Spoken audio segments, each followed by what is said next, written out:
Hi all, I wanted to provide you with kind of a step-by-step guide to developing a Padlet and also using Padlet for those of you who are just participating in discussion but already led them.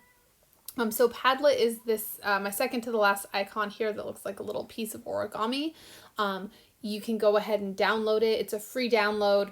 The program is free to use up to 3 Padlets. So you should be able to have access to it on your iPad, no problem. They also have a website that you can use if you prefer to do that. But I think the app works pretty well. And I'm going to show you how to create a Padlet in here.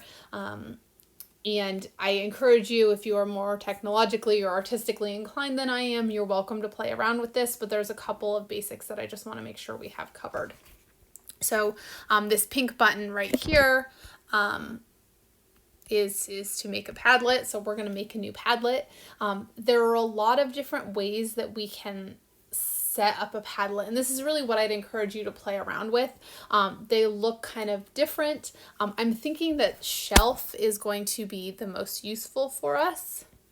Actually, rather than just previewing, I'm going to select it, but if you want to play around with some of these other formatting things, you're welcome to. So I would suggest using shelf, and let's see if it'll let us edit from here. No, if we click these 3 dots in the right corner, we can change our settings, and so we can call it something like emotions discussion. We can change the wallpaper. These are obviously minor things, but there's all kinds of options there. Make sure that you turn on this attributions. What that does is it requires your classmates to put their name in so that we can track each one of their posts. So I need this so that I can grade them. So please make sure you have attributions turned on. Also turn on comments. I'm hoping that we'll be able to use this kind of like a dialogue so that we can go back and forth. So if somebody comments on something and I want to react, I'll be able to react directly on their comments. I think everything else should be okay, but please again make sure you have attributions and comments turned on, and we can save this. So again, this was in the settings using these 3 dots, and the settings options right there. So the way, if you use the selection that I did, what it enables you to do is name your column. So as a discussion leader, you need to have 5 or 6 questions to get us started. So I would use each column to create a new question. So I can type in here and say, maybe our first question is, what did you think of the article? And we'll save it. And then I'm going to say, did you like the method? These are terrible questions, but we're going to start that. We'll add a new column. Why are results important? Okay, so enough to see. So I'd like to see 5 or 6 so that you have a good start to your discussion. Then, so you will send me a link to your Padlet once it's all prepared. So you need to do this by Thursday night so I can share it with your classmates. If you're leading the discussion, you need to send me a link to the Padlet you've created so that I can share it with your classmates by Friday morning. So if you want to share it, you can actually copy the link and paste it in an email. So again, I've clicked on these 3 buttons right here to get these share options. You can send me the QR code too. You can open it in the browser and send me the link that way. Any of those, basically what I need is the links that I can send it out.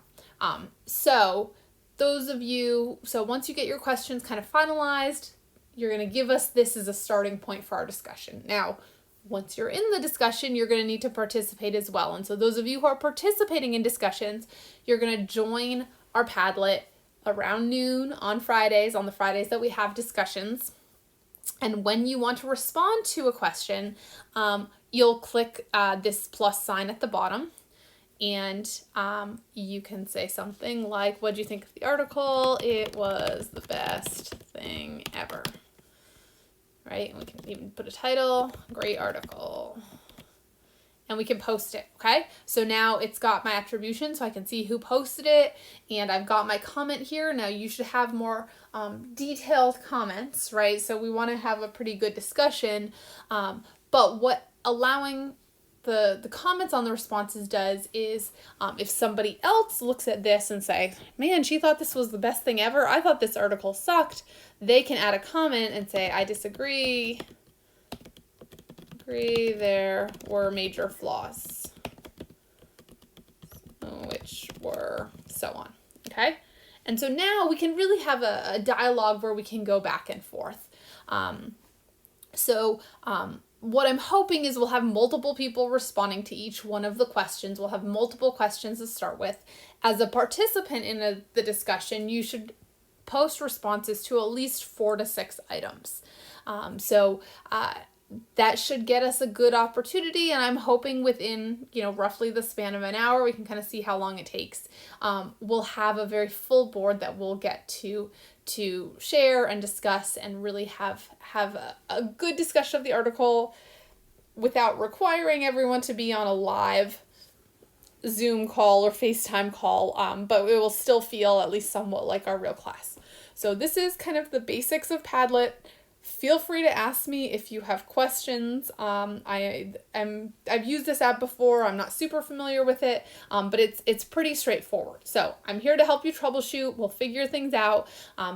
If you're leading the discussion, make sure you start planning this ahead of time. If you want to send it to me to look at before you're ready to finalize it, that's fine. I'm happy to give you feedback. But we want to do everything we can to, make sure that this goes smoothly as we roll it out, and we will deal with technical difficulties as they come up.